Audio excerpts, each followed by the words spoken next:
gracias muy, muy, muy sensibles en su primera comunión, que realmente sentía a Jesús dentro de su corazón, dentro de su alma. Talis vita finicita, ¿no? Así como es la vida, va a ser la muerte. Y una persona de un alma eucarística fallece en medio de una Santa Misa. O sea, llegaba incluso a celebrar misas con el deseo exorcístico para liberar, limpiar un determinado lugar, zona, de ciertos pecados que habían sido cometidos ahí o que estaban siendo cometidos cerca. Yo me pongo espiritualmente delante del Santísimo Sacramento del altar. Delante de él voy a hacer un acto de consagración de toda esta obra a Jesús Eucarístico, los miembros, los bienes, las almas, el apostolado, las gracias, las actividades, todo hasta el fin del mundo. María Reina, el podcast de los consagrados. Muy queridos amigos, salve María, bienvenidos una vez más a María Reina, el podcast de los consagrados. Hoy vamos a tratar un tema especial. Una vez al mes, recordamos un aspecto de nuestro muy querido y recordado Monseñor Juan.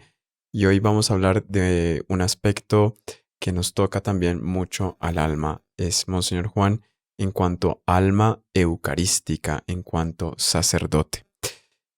Para tratar de este tema, pedimos a nuestro muy estimado, querido padre Felipe García que nos acompañe y nos instruya, porque fue una persona que de cerca pudo ver ese trecho de la vida sacerdotal de Monseñor Juan, vio su inicio y conoció también muy cerca hasta el fin también.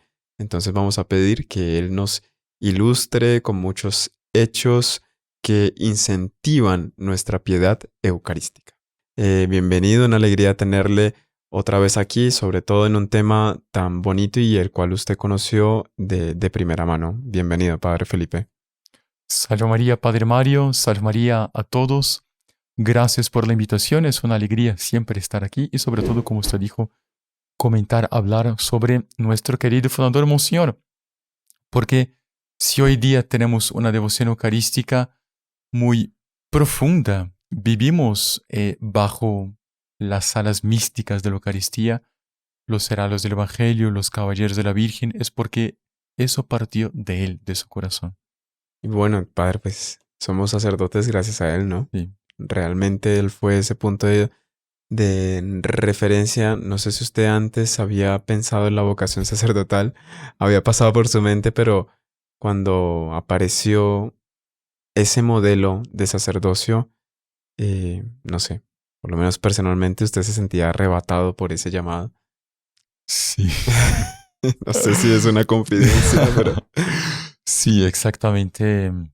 No, para ser muy sincero, nunca había pensado antes en ser sacerdote. Sí, lo había pensado en ser religioso dentro de los heraldos del Evangelio, de los caballeros de la Virgen, pero como el sacerdocio no existía dentro de nuestra congregación, entonces era una idea que uno nunca se planteaba, ¿no? Pero cuando empezó el sacerdocio y él quiso ser sacerdote, siempre aparecía la duda y posiblemente hasta que el propio, siendo todavía adolescente, me dijo a mí, yo creo que a futuro tú serás sacerdote, ¿no? Qué impresionante. A los 16 años. No sé, señora. Increíble, qué fenomenal. Y bueno, padre, que usted estuvo cerca, Monseñor Juan, desde la ordenación, o sea, estuvo ahí en la ceremonia, ¿no? Sí. En la ceremonia de ordenación de Monseñor Juan. Y como esto tampoco fue algo que él improvisó. En estos días que tuvimos unas conversaciones con un sacerdote mayor de la comunidad, decía que él mismo le hizo una pregunta a Monseñor Juan ese día cercano o días anteriores a la ordenación de él, que cuándo había surgido la idea de ser sacerdote. Y la respuesta de Monseñor Juan sin titubear fue, no, siempre. Siempre tuvo esa idea. Entonces, si podemos tratar de esa devoción eucarística desde ese siempre, es decir, desde cuanto tengamos conocimiento que nace esa piedad eucarística en Monseñor Juan, que después lo lleva a ser un modelo de sacerdote, llevando esa vida sacramental tan ardiente que consigue encender esa llama de devoción en otras almas. Impresionante la vida de él. Bueno, él nos contó muchas veces a pedidos de sus hijos espirituales que querían conocer cómo la gracia había actuado en su alma. Pero él dijo que la primera impresión, el primer encanto que tuvo con la Eucaristía, el primer flash que nosotros decimos en nuestra vida comunitaria, fue cuando a más o menos a los 5 o 6 años de edad, a los 5 años, su mamá tuvo que salir de casa para hacer unas compras, para comprar cosas y ir al mercado.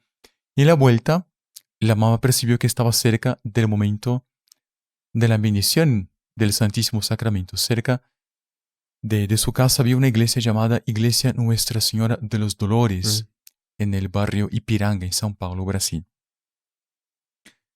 Y ya a los 5 años uno siente que el uso de la razón del niño ya se está abriendo, se recuerda más de cosas, son las primeras impresiones.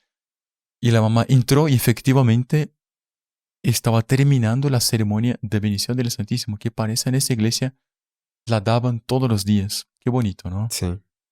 La bendición del Santísimo llena el alma. Sí, mucho. Sería muy bueno que en las parroquias tengan esa costumbre, ¿no? De todos los días, en algún momento, dar la bendición del Santísimo. Sí. Porque, o sea, es la bendición. O sea, ¿qué más que eso, no? Sí. La bendición de Jesús. Imagínense que si supiéramos que hay un templo en nuestra ciudad donde Jesús se aparece todos los días y da una bendición. Pero sí, se puede Seguro dar. que sale así una publicidad. Va a aparecer nuestro Señor Jesucristo en tal estadio, se llena y va a dar una bendición. Bueno, eso está muchas veces a la esquina de la casa. Impresionante. Y la gente ignora eso por su falta de fe, porque pues tiene que haber fe, obviamente. Pero lo que decían tantas meditaciones eucarísticas, ¿no? Recibo a nuestro Señor, que es la omnipotencia, y no quedo poderoso. Que es la caridad, bonito. y no quedo caritativo. Que es la justicia, y no quedo justo. ¿Y por qué? Porque nosotros mismos vamos colocándole obstáculo por nuestra falta de fe a la acción del sacramento en nuestro corazón. Exactamente. Entonces, si nosotros tuviéramos, incluso, ¿por qué no?, pedir a nuestros párrocos que determinen un momento del día para dar la bendición. Bueno, ocurre que en esta iglesia había la bendición diaria y el muy chiquito, la mamá se arrodilla con las otras señoras, todas de velo, antes del concilio.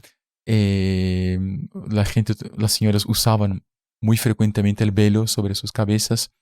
Él se arrodilla y ciertamente escucha la campanita y todos bajan la cabeza, inclinan la cabeza. Y él piensa, ¿pero qué está pasando? Y ahí percibe que todos bajan la cabeza, inclinan. Y él dijo, no, es que yo quiero ver qué va a pasar.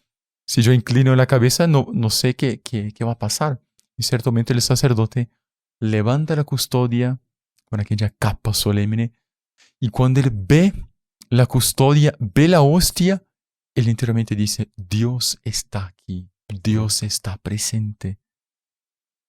Y el sacerdote traza la cruz, la bendición, y él muy así, encantado, asombrado, impresionado por aquello, también es antigua, dijo que fue una gracia que le marcó para toda la vida. Fue la primera gracia que él tuvo con la Sagrada Eucaristía. El primer impacto, la primera recordación, el primer recuerdo. Él decía que no le quedaba duda que ahí estaba Dios, ¿no? Exactamente. No tengo duda. Aquí está Dios. Dios está aquí. Un niño de 5 años, ¿no? Impresionante. Y ahí empezó. Bueno, con cuántos encantos. Usted mismo seguramente lo escuchó hablando sobre su preparación para la primera comunión. Me estaba viniendo justamente a la mente eso. La primera confesión, la preparación para la primera comunión. Pero él tuvo una preparación con una monjita, Pero el examen fue un padre, ¿no fue así? O viceversa. La preparación fue una monja, pero el examen fue el sacerdote Es- y la monja, sí. El párroco. Sí. Pues recuerdo mucho que él contaba el examen, ¿no? Era una cosa que él le había marcado muchísimo.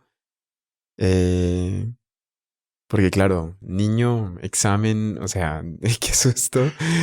Él había estudiado un montón toda la doctrina católica para lo que le transmitieron en su catecismo. Y el padre dijo, vamos a hacer una pregunta a cada niño, una nomás. Si la responde, o eran varias. No, una pregunta, porque curiosamente en la época los grupos de primera comunión eran Claro. centenares de niños, ¿no? En fin, es Sí, un detalle hoy día. exactamente. Y ahí el padre dijo, si pasa esa pregunta, pasó la prueba. Si no pasa la pregunta, o sea, cuando usted dice tiene varias preguntas, usted tiene un porcentaje que si respondió el 50% de repente o el 60%, no, era una. En una se jugaba todo, claro, él quedó súper asustado. Y cuando llegó la hora de él, el padre le preguntó, ¿y dónde está Dios? Dios está afuera. Y ahí él pensó, bueno, pues esto está muy fácil. Dijo, sí, Dios está afuera. Dios está aquí dentro. Sí, Dios está aquí dentro. Dios está debajo del armario. Sí, está debajo del armario. ¿Y dentro del armario? Sí. ¿Y por qué? Pues porque Dios está en todas partes. Él es omnipresente. Y ahí listo, ¡boom! Pasó la prueba. Y él dijo, pisto, no lo voy a olvidar jamás. La omnipresencia de Dios. Y él lo usaba mucho en las homilías. Recuerdo varias homilías él contando ese hecho de que Dios estaba en toda parte y qué engaño uno se hace cuando peca, cuando falta esa pureza de intención, juzgando que nadie lo ve, ¿no?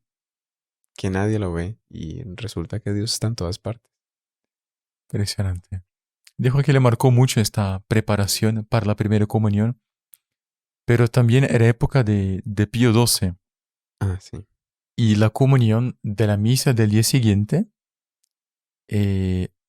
uno necesitaba ayuno total desde la medianoche. Pero O eso era sea, costumbre antes de Pío XII también. sí, ¿Sí? sí.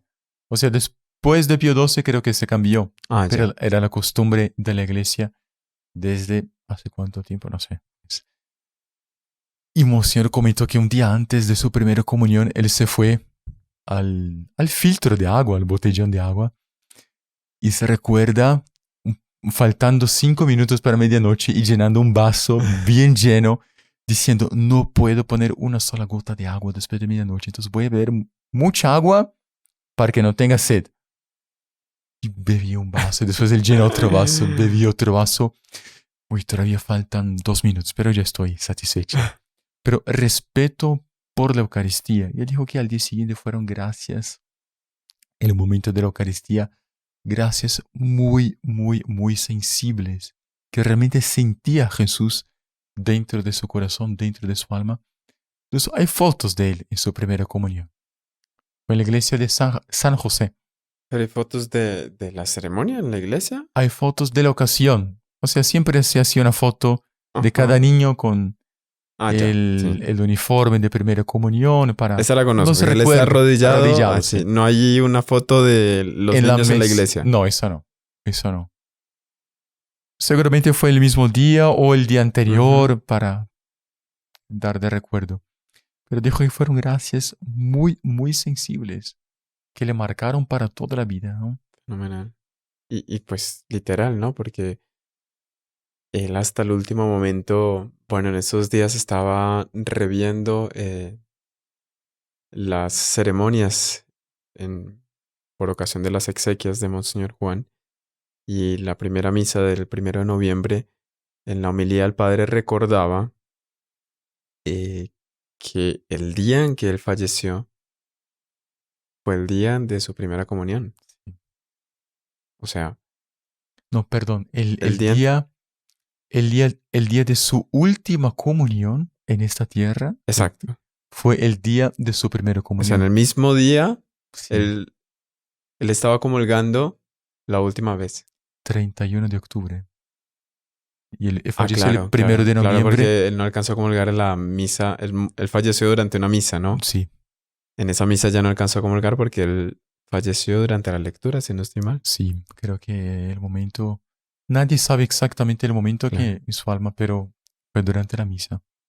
Claro, durante la comunión ya no estaba más presente, ya estaba comulgando de la presencia de Dios, así lo creemos nosotros, con todo el ardor de nuestra sangre. Estaba comulgando visión beatífica. Ahora, muy bonito porque talis vita finicita, ¿no? Así como es la vida, va a ser la muerte. Y una persona de un alma eucarística fallece en medio de una santa misa. Sí, O sea, no puede haber no podía ser mejor, mejor momento. absolutamente. Y, y bueno, antes, claro, fue toda su juventud. Y él nos cuenta que en cierto momento de su vida, él tenía algunos amigos de la familia que eran o seminaristas o sacerdotes, pero que de vez en cuando la familia los recibía en visita en casa. Y él dijo que, en fin, eso es la historia de él.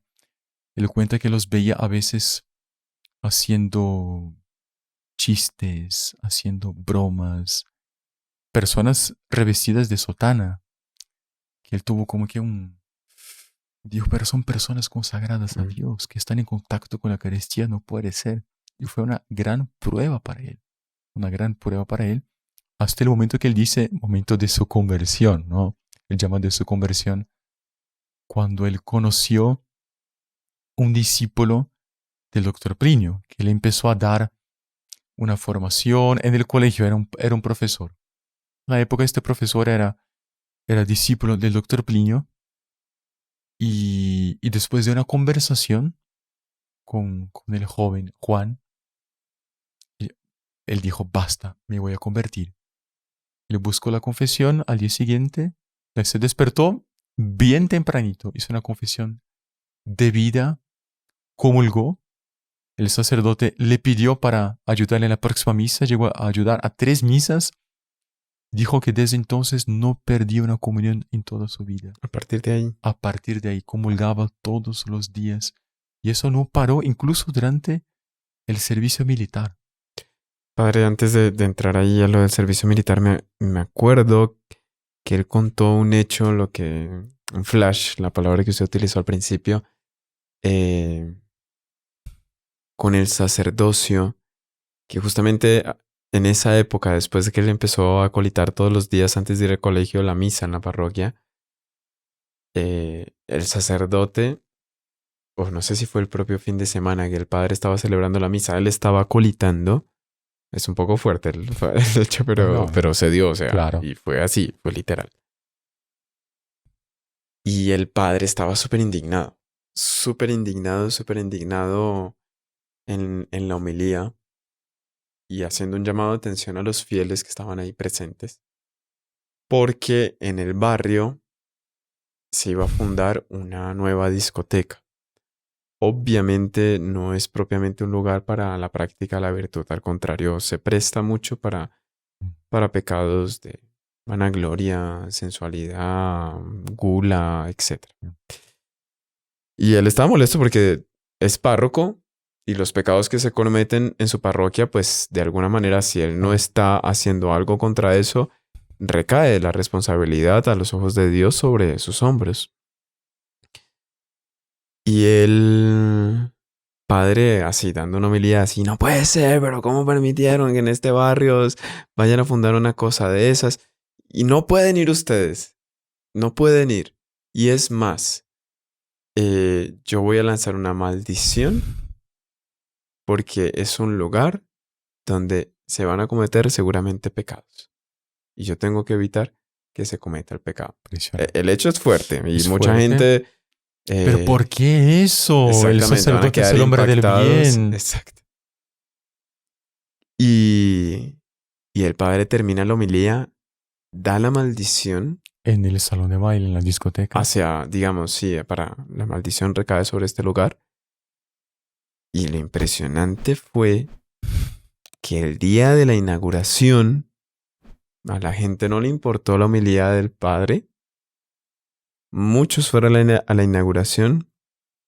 La discoteca estaba abarrotada y en determinado momento de tanto baile, el segundo piso no soportó el peso de esas personas y ¡pah! Se vino abajo, aplastando a los del primer piso y obviamente que los propios del segundo piso salieron bastante damnificados. Monseñor Juan dijo, qué impresionante el sacerdocio. Qué impresionante el sacerdocio. Él quedó muy impactado. Y bueno, el hecho realmente es impactante y cualquiera podría pensar, no, eso fue una casualidad. El padre, ¿cómo se le ocurre maldecir? Bueno, el padre está llamado justamente a trabajar en beneficio de las almas para evitar el pecado. Y lo que explica Santo Tomás, justamente la maldición, es un apelo a Dios pidiendo que si un mal material impide el mal espiritual de determinada alma, es legítima esa maldición por parte del sacerdote. Claro, hay que hacerlo con muchísima claridad moral porque si no, inmediatamente esa maldición se devuelve, ¿no? Pero pasó. Pero hubo muchas conversiones después de eso, mucha gente volviendo a la iglesia, etc. Gracias, y Moser tuvo un flash, un encanto con el poder sacerdotal. Y con el celo por las almas. O sea, el padre no lo hacía... porque le iba a robar plata, ¿no? Exactamente. No, él lo hacía era porque no... Es un lugar donde muchas almas se van a perder y yo tengo que hacer algo. El propio San Luis María Griñón de Montfort, no sé si usted se acuerda de ese hecho, que él se metía en las tabernas y se iba a pelear con todos los borrachos. Y les golpeaba. Les golpeaba, les giraba las mesas, les quebraba las botellas y nunca lo... Era tal la autoridad moral de él que nadie fue capaz de coger a golpes entre varios a San Luis María Griñón de Montfort. Él iba ya sin miedo. Es un lugar donde ustedes están pecando acá. Esto no debe ser así y colocaba orden en esos lugares. Es su papel, ¿no? Sí. Es su papel. Si él no lo hace, Dios le va a pedir cuentas en su juicio particular. Impresionante. Y eso le impactó muchísimo a Monseñor Juan. De tal manera que su ministerio se basó en eso. Monseñor Juan se la pasó dando maldiciones. Él luchaba para que el alma no pecase. Y usted veía que él era capaz de cualquier apostolado para que el alma no cayese en pecado. De todo, de todo. Y la cantidad de bendiciones que él daba. Uh-huh. Bendiciones con el Santísimo. Eso sí, ya que usted me recuerda, ya que usted menciona este hecho de la maldición. Bueno, impresionante cómo Ser llegaba incluso a celebrar misas con el deseo exorcístico para liberar, limpiar un determinado lugar, zona, de ciertos pecados que habían sido cometidos ahí o que estaban siendo cometidos cerca. Impresionante. ¿No? Impresionante. Por ejemplo, en Brasil, desafortunadamente el carnaval es una fiesta antes de Cuaresma de muchos pecados de sensualidad, ¿no? El carnaval. Y Moser vivía en esta casa, la casa madre, San Benito. Moser vivía ahí. Y abajo, claro, como era sobre una colina, se escuchaba muchos ruidos de danzas, y claro, muchísima inmoralidad. Y Moser muchas veces en la homilía y en la Santa Misa se mostraba indignado por la cantidad de pecados que se estaban cometiendo. No se hacía nada y celebraba misa para poder limpiar de todo eso, ¿no? Impresionante. Ahora es lo que Monseñor Juan siempre nos enseñó, ese grado de la misa. Bueno, Monseñor Juan es discípulo del doctor Plinio, ¿no? Y el doctor Plinio usaba mucho ese término, la transesfera, ¿no? Como que un lugar inmaterial. En fin, muchos santos han hablado de esto, pero que la misa ocupa un lugar en esa transesfera, es decir, que en la balanza de Dios lo que se pide en una misa es considerado realmente. Y Monseñor Juan siempre veía como que la misa una conexión con esa transesfera, con esa voluntad del Padre, de Dios, para arrancar de él bendiciones para la tierra. No sé si me estoy expresando bien, padre. Totalmente. Es muy, claro, Monsieur era teólogo, mucho más que teólogo, llevaba una vida mística muy grande. Pero hoy día, por la teología, nosotros sabemos que la misa, quien entra en una misa es entrar en el cielo. Incluso es una tesis de este doctor Scott Hahn, ¿no? Él dice que muchos padres y doctores de la iglesia lo prueban también, que la realización del Apocalipsis es la Santa Misa. Y que por lo tanto entrar en una Santa Misa, participar de una Santa Misa, es entrar en la liturgia que está siendo celebrada en el cielo constantemente al Cordero, a nuestro Señor Jesucristo. Y por lo tanto, si yo, sobre todo el sacerdote que celebra la Santa Misa con una intención, es como que el cielo viviendo la adoración perpetua a Dios por aquella intención, por lo tanto, es infalible. Usted veía que cuando Monseñor Juan entraba a la misa, para él la misa era como que atemporal, ¿no? Sí. Él entró a la misa y o sea, salió del tiempo. Entró a ese mundo inmaterial para colocar peso del lado del bien en esa balanza de Dios, para comprar una serie de bendiciones, y terminaba la misa y entraba nuevamente en su rutina, pero la misa para él era todo. Era literalmente centrada en el cielo. Y para quien tenía la oportunidad de asistir a una misa con él, era un pedacito de cielo. Era propiamente. Realmente se sentía esa espiritualidad profunda. Bueno, padre, ¿qué le parece si hacemos una breve pausa y ya continuamos con este tema tan bonito de Monseñor Juan en cuanto sacerdote, alma eucarística? La fe es la base de la vida cristiana, una experiencia del cielo, fundamento de la familia y fruto del amor de Dios. Queremos ofrecer este programa enfocado para guiarnos en el camino de la fe. Un espacio donde estudiaremos juntos la profundidad de nuestra fe católica, compartiendo reflexiones, enseñanzas y la belleza de nuestra tradición. Desde las historias bíblicas que nos inspiran hasta las prácticas devocionales que nos acercan a Dios, conociendo nuestra fe está aquí para iluminar nuestro camino. No importa su edad, no importa dónde esté, acompáñenos, conociendo nuestra fe es para usted.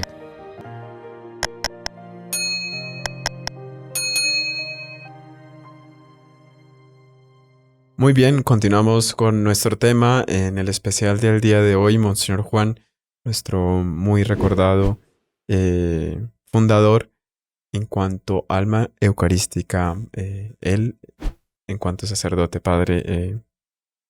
Bueno, es un tema realmente que es sublime. O sea, realmente uno quisiera comentar muchísimas más cosas porque somos testigos. Y especialmente usted, padre, porque tuvo esa oportunidad de ver todo ese proceso de él en cuanto sacerdote, ¿no? Como, bueno, usted desde muy pequeño, tengo entendido, padre, muy pequeñito, ya estaba cercano a la comunidad. Y él siempre fue un consejero admirable, ¿no? Uno veía cuando eran las reuniones, jour de jour se llamaban esas reuniones, ¿no? En la casa Presto Zoom.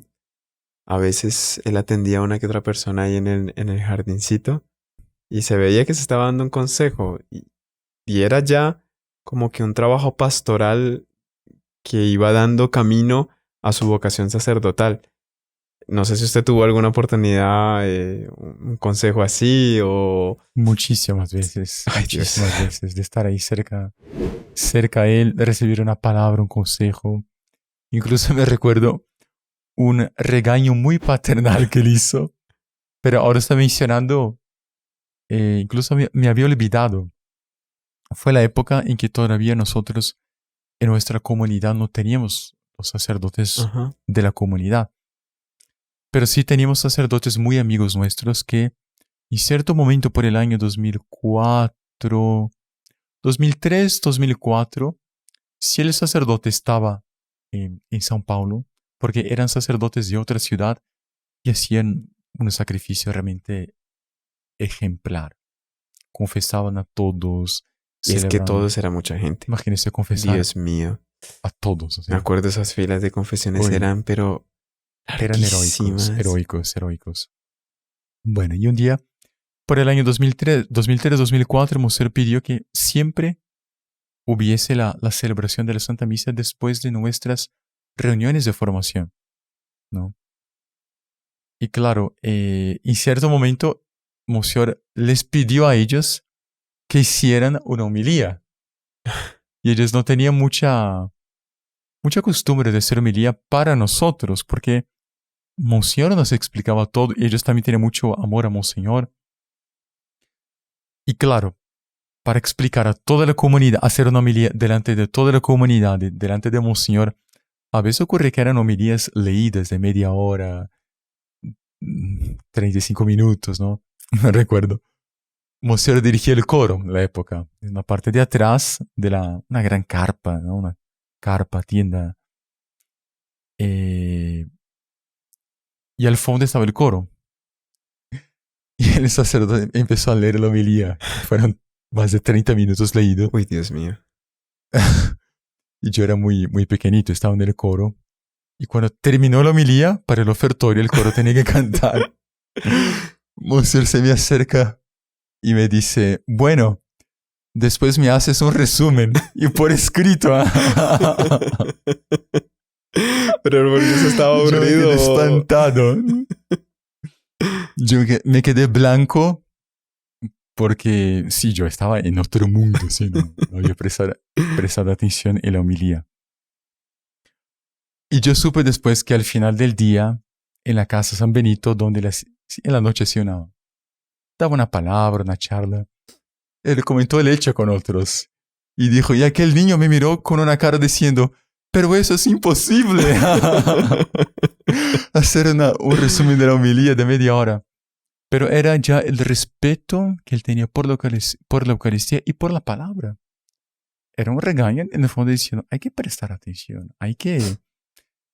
Claro, en una época donde no teníamos sacerdotes, en una época en que como que todavía la facilidad litúrgica nosotros no la teníamos. Pero Monseñor nos fue formando. Padre, me da un poco miedo el tiempo porque a medida que va hablando empieza uno a recordarse tantos hechos relacionados con este tema. Pero si usted pudiese hablar dos cosas relacionándolas. Uno,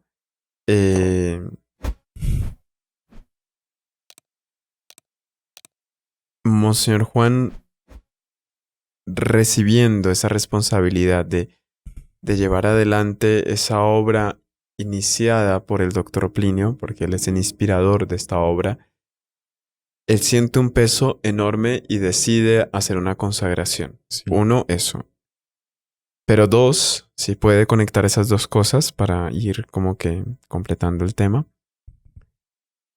El mensaje de Mater Boni Concili sobre la formación para los miembros de la comunidad a través de la liturgia.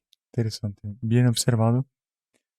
Claro, antes de la fundación de los Heraldos del Evangelio, era la fundación civil del doctor Plinio, la TFP, Tradición, Familia, Propiedad. Pero ya el doctor Plinio había mostrado el deseo de hacer una fundación aprobada por la Santa Iglesia, por la que siempre jerarquía. quiso, ¿no? Porque él estuvo rodeado de unas personas que no lo entendieron y impidieron que él formase algo para la iglesia, a servicio de la iglesia y de la iglesia. Exacto. Y deturparon esa obra y gracias a Dios Monseñor Juan tenía explícito ese sueño, ese deseo del doctor Plinio y lo llevó adelante. Sí. Exacto. Cuando falleció el doctor Plinio, Monseñor, este episodio que usted narra, Monseñor ya era ministro de la Eucaristía, la devoción eucarística. Bueno, solo un hecho para que no me olvide, es después de su conversión, entre comillas, Monseñor no dejó la Eucaristía de comulgar nunca, todos los días. Incluso durante el servicio militar, pedía que el capitán, el coronel, le prestara un carro propio del ejército para ir hasta la catedral y comulgar. No, y él iba todo fardado, pero no dejó de comulgar nunca. Él recibió el ministerio extraordinario de ser ministro de la Eucaristía extraordinario de la comunión. Dio la comunión muchas veces al doctor Plinio, pero él sentía este deseo. Después, años después, se le va a comentar que él siempre sintió el deseo de ser sacerdote. Pero cuando el doctor Plinio falleció, él estaba en su habitación, en la casa de San Benito, ya en la noche. En cierto momento, él siente todo el peso de la obra. Y ahora, doctor Plinio se fue. Y la gente se está apoyando en mí. ¡Cuánta responsabilidad! Yo no puedo dejar de ninguna manera que esta obra se caiga. Que esta obra como que se deshaga. ¿Qué hacer? Delante de Dios no puedo dejar esta obra incompleta. Estaba en su habitación, ya era bastante tarde de la noche.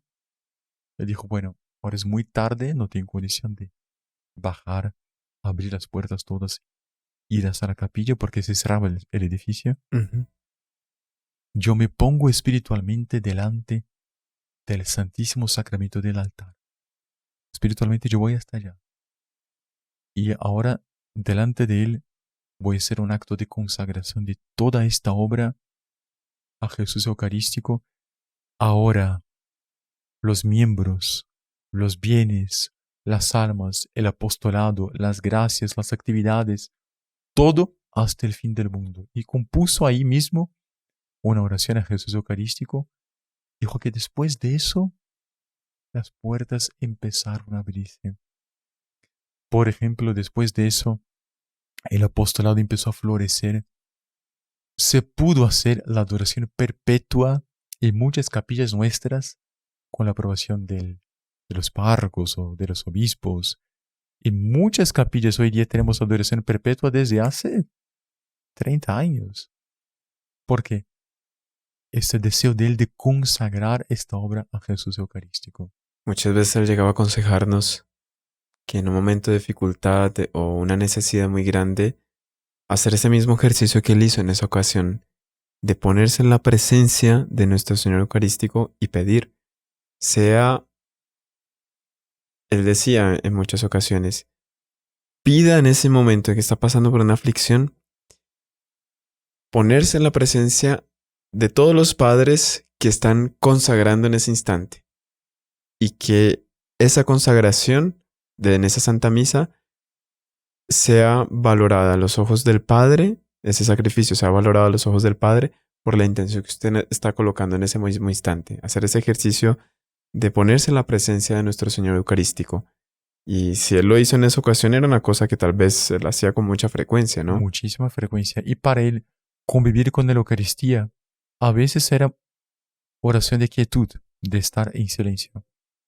Pero a veces él hablaba mucho. Incluso me recuerdo las ocasiones en que él iba a una casa cerca del mar porque él necesitaba hacer ejercicios físicos por un problema de circulación. E invitaba a la gente para que siempre íbamos en grupos. El Santísimo Sacramento era llevado a una pequeña capillita y le pedíamos, Monseñor, ¿usted puede hacer a veces? ¿Usted puede hacer la acción de gracias? Y él 10 minutos hablando en voz alta. Actos de adoración, actos de gratitud, actos de petición, de reparación, pero constantes. Pero se le notaba un amor, un cariño. Incluso la voz era mucho más suave. Impresionante, como un hombre tan enérgico, tan varonil, pero al mismo tiempo delante del Santísimo era tan dulce. Es impresionante. Él le tocaba mucho ese hecho de Santo Tomás de Aquino, ¿no? Que afirmaba Santo Tomás que él había aprendido, que era una persona súper inteligente. O sea, se memorizó toda la Biblia, toda la Sagrada Escritura, sabía todos los trechos con versículo, con capítulo. O sea, por Dios, si eso no es una mente prodigiosa. Pero él decía, yo aprendí más las horas delante del Santísimo Sacramento que estudiando. Qué impresionante. Y que muchas veces él, algún problema que tenía filosófico, teológico, se ponía súper cerca al sagrario y no se despegaba de ahí hasta encontrar la solución. Y Monseñor Juan hacía mucho eso.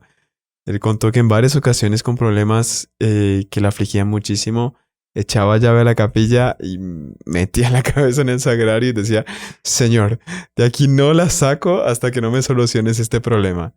Y siempre le llegaba la solución. Siempre.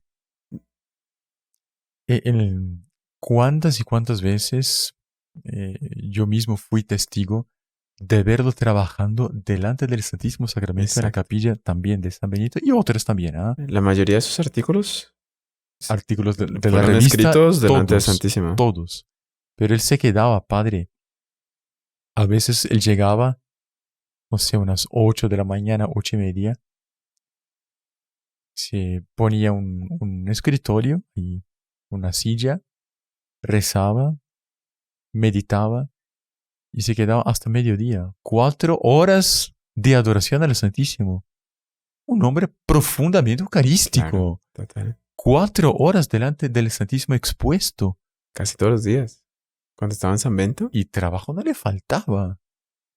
Porque después de eso almorzaba y ya preparaba la reunión de la tarde, que era con toda la comunidad. Padre, fue curioso, pero no sé si usted se acuerda. Antes de él fallecer, él tuvo una decaída en su salud. De un momento para otro fue algo muy repentino. Y antes de ese decaimiento, él una noche no quiso dormir. Y estaba físicamente muy cansado, pero pidió que lo llevasen delante del Santísimo. Y pasó toda la noche haciendo adoración. Y a los pocos días, no tengo el detalle, padre, no sé si usted se Una acuerda. semana después. Ahí fue que la salud de él totalmente se quebró. Tuvo un letargo larguísimo y ya entró prácticamente en la recta final, pero él hizo cuestión de esa noche hacer esa vigilia. Y bueno, nosotros hacemos vigilia eucarística todas las semanas y bueno, cuando le toca a uno un horario de madrugada, perdón, pero el espíritu es pronto, la carne es débil. Claro. A veces uno está cansado y uno se para un poco, camina un poquito mientras va rezando para no quedarse dormido delante del Santísimo. Él con su situación de salud no podía caminar. Se pasó la noche ahí viendo al Santísimo. ¿Qué habrá sentido él? Que le ofrecían, ¿quiere ya pasar? No. Y pasó la noche en claro haciendo esa adoración y a los pocos días se quiebra plenamente su salud ya hasta la recta final. Bueno, lo que más le dolió en los últimos años, el último año de su enfermedad, fue que él no podía más celebrar la Santa Misa. Porque claro, este accidente cerebrovascular roba del hombre, del ser humano, muchas capacidades. Por ejemplo, ya él levantaba la hostia solo con la mano izquierda. Ya las palabras tenía dificultad de hablar. Pero ya él tuvo esta enfermedad el año 2010, 2011, 2012, 2013, él se levantó bastante bien. Y yo me recuerdo de haberle escuchado homilías de él Sí. a los 2013, 2014, que se le entendía Sí. la línea lógica del raciocinio, pero perfecto. O sea, perfecto, con dificultad, pero se entendía todo. Pero el último año ya la salud empezó y él no lograba más decir las palabras de la Santa Misa. Llegó hasta el límite cuando percibió, quiso seguir concelebrando. Que otro celebrase y él concelebraba. Claro, concelebrando mucho más fácil. Claro. El celebrante principal. Porque él iba escuchando las palabras y era más fácil para él Iba repetir. repitiendo. Llegó en cierto momento ni eso fue. Pero con una piedad. Y fue los últimos meses de vida ya en la cama, no tenía fuerzas para agarrar el cáliz. No, y el médico le prohibió comer, ¿no? Porque él se atoraba si comía. Y eso fue otro dolor, ¿no? Porque no podía comulgar. Había peligro de Sí, atragantarse, ¿no? sí, ajá. Con la hostia. Ahí la salida, no sé de quién fue Eso la es idea, muy pero bonito. Sí, realmente no sé de quién fue la idea, pero fue la solución. Hay una cucharita bien sencilla, pequeñita, que se usa para poner la gota de agua en el cáliz. Y es la única, el único uso de esta cucharita es este momento, poner la gotica de agua. tal vez algunos no lo sepan el detalle, pero cuando es el ofertorio se preparan las ofrendas, se coloca vino y se coloca más vino que agua. A veces uno ve que no es una fórmula que se coloca vino y un poco de agua. Y ese poco de agua simboliza el sacrificio, el dolor del hombre, del ser humano, como que mezclado con la sangre de nuestro Señor Jesucristo en una única oblación al Padre. Es una gotita, generalmente nosotros usamos esa cucharita para coger de la vinajera una gota de agua y colocar en el cáliz. Y ahí es con ¿era esa misma cucharita? Es esa misma cucharita que el sacerdote que le acompañaba en las misas, como si fuera postrado en la cama, pero acompañando toda la misa. En el momento de la comunión, le preguntaba a Monseñor, ¿usted quiere comulgar? Sí, sí quiero. Y él abría la boca y el sacerdote con mucho cuidado cogía una gota del cáliz, o sea, de la preciosísima sangre de nuestro Señor, depositaba sobre su lengua. Y él tragaba. Y a veces abría la boca una segunda vez, queriendo más. Y se le ponía una segunda gota. Claro, como sacerdote puede hacerlo. Pero incluso el día anterior a su fallecimiento fue la misma escena. Abrió la boca, por lo tanto, el viático. Pero no sé cómo estamos. Ay, qué lástima, porque hay tanta cosa, ¿no? Sí, pero no, es que no digo que esté terminando, bueno, no me consta todavía, pero es un tema muy importante que le era muy sensible a Monseñor Juan en su vida de ministerio, que era el perdón, ¿no? Que a él le gustaba mucho afirmar que la omnipotencia de Dios se demostraba sobre todo en el poder perdonar. De hecho es así, ¿no? Una persona que, digamos que uno tenga una deuda y tiene una deuda con una persona que carece de bienes, carece de dinero, esa deuda afecta de manera especial al otro, ¿no? O sea, a veces uno recibe casos que padre, rece por mí porque me debe mucho y eso me está trayendo problemas muy grandes. Mientras que si usted le debe a una persona que tiene muchísimo, lo que usted le debe, pues no le afecta al otro porque tiene tanto que su deuda no le afecta. Es lo mismo con Dios. Dios es omnipotente. Nuestra deuda se ahoga en esa riqueza. Entonces, es en esa capacidad de perdón que Dios demuestra realmente su omnipotencia y era lo que nos enseñábamos, señor Juan. ¿Usted puede hablar un poco de ese perdón? ¿Por qué le tocaba tanto a él este tema? Porque era algo que él frisaba muchísimo y nos habló en muchas ocasiones sobre eso. Sí. Eso entra mucho con la vocación sacerdotal de él.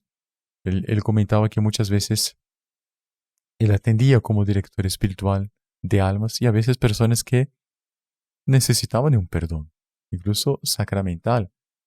Y Monseñor se quedaba con un dolor por no poder dar la absolución. Porque él percibía el arrepentimiento en el alma de la persona, los buenos propósitos, el querer cambiar de vida. Y fue una de las razones que él le llevó a pedir el sacerdocio. Pero curiosamente uno ve mucho, porque Monseñor, la vida de él se percibe una vida muy inocente. Como el inocente, cuando es verdaderamente inocente y ama a Dios, se compadece de los errores ajenos. Uno piensa, no, va a tener horror de un pecador, del pecado, qué asco. No. Se compadece como nuestro Señor, claro, nuestro Señor era un nivel infinito, evidentemente, que tenía compasión de la multitud porque era como ovejas sin pastor. Ujú. Ovejas sin pastor significa que muchas de ellas eran ovejas descarriadas, enfermas. Entonces le tocaba este perdón, de querer perdonar. Y para unir el tema del perdón con la Eucaristía, no sé si cuento o no cuento, pero bueno, Ya lo fue algo mencionó, muy, muy padre. público. Fue el año 2008, 2009. Monseñor, ya siendo sacerdote, hubo una persona que lo odiaba mucho a Monseñor. Lo odiaba.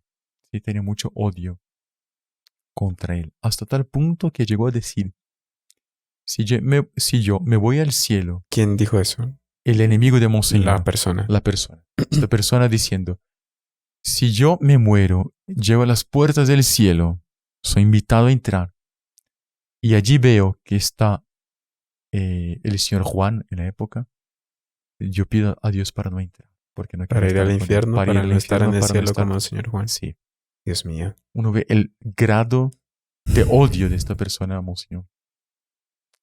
Era una persona que Monseñor había hecho, y había hecho bastante bien. Pues el año 2009, sí. Cuando... Y es de las personas que le hicieron la vida imposible después a Uf. Monseñor Juan. Imposible, o sea. El año me huye, no sé si fue 2008, 2009, en fin. Pero yo me recuerdo el mes que fue en diciembre. Monseñor él vivía en el Tabor. Ujú. Tenía el último piso ahí, San Fernando, decía, la habitación, los aposentos de él. Y él recibió la noticia, que lo odia, que le persigue, está en agonía. ¿No? Cada uno póngase en la posición, ¿no? O sea, mi enemigo se está muriendo. Monseñor se llevó de una tal preocupación. Lo que uno diría que será el descanso. Sí, Está claro. muriendo. Uf. Aquel que me está haciendo la vida imposible está Sí. muriendo. Entonces, descanso. Usted está diciendo que no fue así en él. No fue así. Le recibió la noticia, estaba trabajando y dijo, reúna a la comunidad allá abajo en la basílica, en la iglesia del Tabor. Se tocó la campana, una misa fuera de hora completamente. Monseñor se ornamentó y vamos ya, una misa. Monseñor dijo, yo quiero celebrar una misa para que él tenga un arrepentimiento perfecto, para que él vaya al cielo directamente, para que el perdón de Dios baje sobre él. Porque yo tengo certeza que con el valor de la Santa Misa, el valor de la fe, se puede conquistar la conversión de una persona. Y el evangelio del día era la cura del paralítico, del hombre que es llevado y que lo bajan por el techo, por la azotea, cargado. Y nuestro Señor dice en el evangelio, viendo la fe de aquellos que lo llevaban, no la fe de la persona, la fe de aquellos que lo llevaban, lo curó. Impresionante. Y le Monseñor perdonó los pecados. Exacto. Y Monseñor dijo, ahí está la señal. No es por la fe de él, es por nuestra fe. Si tenemos fe que nuestro Señor puede salvarlo, puede perdonar los pecados de él. Y Monseñor celebró la misa y sintió una paz. Después supo que el hombre había fallecido en el momento de la elevación. ¿En serio? En serio. No, padre. A ver. Él tocó la campana, se celebró esa Sí, misa. hizo homilía explicando ¿Y en esa todo. misa falleció? En esta misa, durante la elevación, después de la consagración, falleció el hombre. Impresionante. Ese detalle no lo tenía. Sí. Increíble. Padre, perdón, pero se necesita mucha virtud para eso, porque No. cualquiera podría decir, bueno, ya que se las arregle con Dios con todo lo que hizo. Y sabe el comentario posterior de él, porque él le recuerda, pero Monseñor, le hizo él. Este hombre que había dicho, si yo me muero y Sir Juan está en el cielo, pide para el infierno, Monseñor se rió y dijo, bueno, gracias a Dios que él llegó antes, no me encontró allá. Pero uno ve que nivel del perdón y de devoción eucarística, ¿no? Padre, Mater Boni Concili. Mater Boni Concili están diciendo que tenemos 3 minutos. Sí, podemos terminar con eso porque Claro que sí. jugó un papel muy importante en nuestra vida eso, ¿no? Esa formación. Sí. Fue en Genazzano, fue en Nuestra Señora del Buen Consejo de Genazzano, que hay muchos podcasts sobre la historia. Y Monseñor, a lo largo de toda su vida, desde el año de la década de 70, siempre daba reuniones de formación, charlas, cursos de teología, porque Monseñor conocía bastante bien teología, ¿no? Estuvo frecuentando a los profesores de Salamanca en España, fue doctor doblemente en teología y derecho canónico. Bueno, Monseñor siempre nos dio esta formación religiosa.